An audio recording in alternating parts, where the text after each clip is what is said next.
Za prispevek k napredku, ugledu in uspehu občine na področju kmetijstva, gospodarstva, vzgoje in izobraževanja je ob letošnji 95-letnici plaketo občine prejelo Čebelarsko društvo Črnomelj.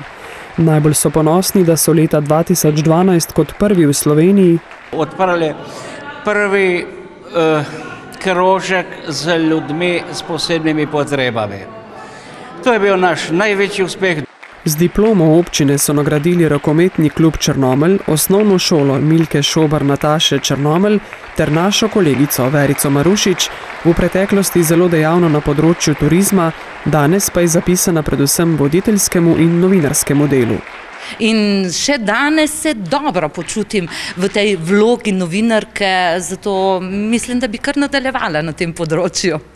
Športnih priznanj pa so se razveselili dijak Toni Vrščaj z izrednimi uspehi v jadralnem razredu Optimist, Simona Satošek, ki bo z državno reprezentanco v sedeči odbojki letos nastopila na svetovnem prvenstvu, ter članska ekipa košarkarskega kluba Črnomelj, ki si je lani zagotovila obstanek v drugoligaški druščini. Črnomaljska županja Mojca Čema Stjepanovič pa je v nagovoru med drugim okrcala državo zaradi mačehovskega odnosa do kulturnega doma, ki je v državni lasti in kjer so pred 70 leti postavljali temelje današnje države.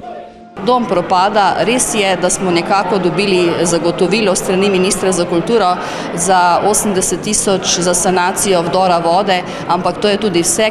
Tudi slavnostni govornik, predsednik državnega zbora Janko Veber, zbrane množice z naslednjimi besedami ni potolažil.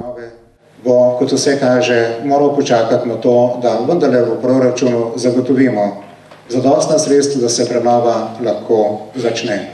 Takojšnja obnova torej ostaja le pobožna želja.